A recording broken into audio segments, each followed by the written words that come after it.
Je prends la parole aujourd'hui avec une émotion certaine pour aborder une question qui nous ramène aux heures les plus sombres de notre histoire, la spoliation des biens juifs durant l'occupation, mais également depuis 1933. Nous nous apprêtons à discuter d'un projet de loi historique, héritage volé, des biens ont été arrachés, dispersés dans le monde entier.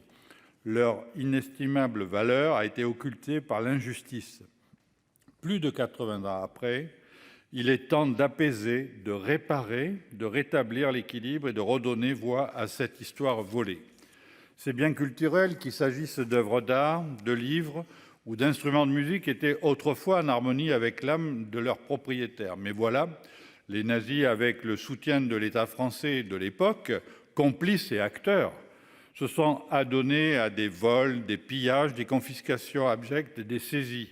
Sous couvert de l'aryanisation, bercés d'antisémitisme le plus radical, ils ont fait des lois du Reich et des rafles une opportunité pour dépouiller les Juifs de ces trésors qui leur reviennent aujourd'hui de droit.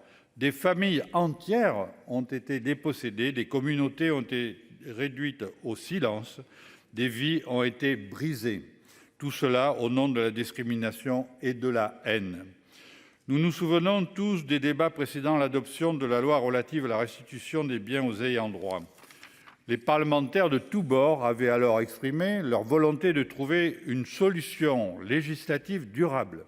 Il est donc temps, mes chers collègues, de mettre fin à cette injustice persistante. Nous devons simplifier la restitution, lever les barrières qui entravent leur retour légitime. Les procédures complexes ont compliqué les restitutions, simplicité des démarches, établissement de critères clairs, engagement de délais raisonnables, toutes ces mesures enverront un message clair. Nous reconnaissons votre souffrance, nous honorons votre histoire, nous rétablirons l'équité. Le contexte juridique entourant les biens spoliés est actuellement un labyrinthe complexe. Dès 1943, plusieurs ordonnances ont été prises par le gouvernement de Londres pour enfin prévoir la nullité de tels actes de spoliation. Un inventaire des biens spoliés a été dressé en 1949, mais il était incomplet. De nombreuses restitutions ont eu lieu à la suite de procédures de recherche. Cependant, ces œuvres spoliées sont juridiquement enchaînées, inaliénables et imprescriptibles. Actuellement, il existe deux moyens de restitution.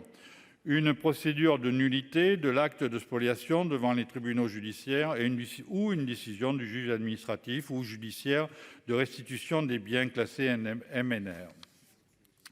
Le présent projet de loi propose d'introduire 3 nouveaux articles dans le Code du patrimoine pour faciliter la restitution. Le premier article crée une dérogation de principe d'inaliénabilité des biens publics. Le deuxième prévoit la nullité de plein droit des actes de spoliation. Enfin, le troisième article crée une procédure spécifique de restitution qui garantit les délais raccourcis, des critères clairs pour les demandes. En simplifiant les procédures, nous guiderons ces biens vers leurs propriétaires légitimes.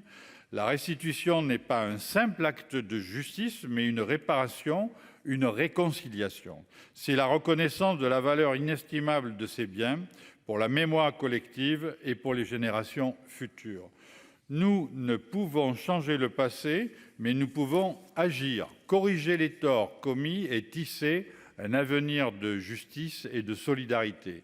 C'est notre devoir envers ceux qui ont été dépouillés, envers notre histoire et envers nous-mêmes. La restitution des biens spoliés aux Juifs est une étape cruciale vers la réconciliation. C'est un pas en avant vers la construction d'un avenir où le passé n'est pas oublié, où les erreurs sont rectifiées. C'est notre devoir de mémoire. Le groupe socialiste et écologiste et républicain soutiendra ce projet de loi visant à simplifier la restitution des biens spoliés. Ensemble, œuvrons pour réparer les injustices, pour que les trésors volés retrouvent leur place légitime et pour que la mémoire des victimes soit honorée. Le temps est venu d'agir, de rendre justice à ceux qui ont été privés de tout.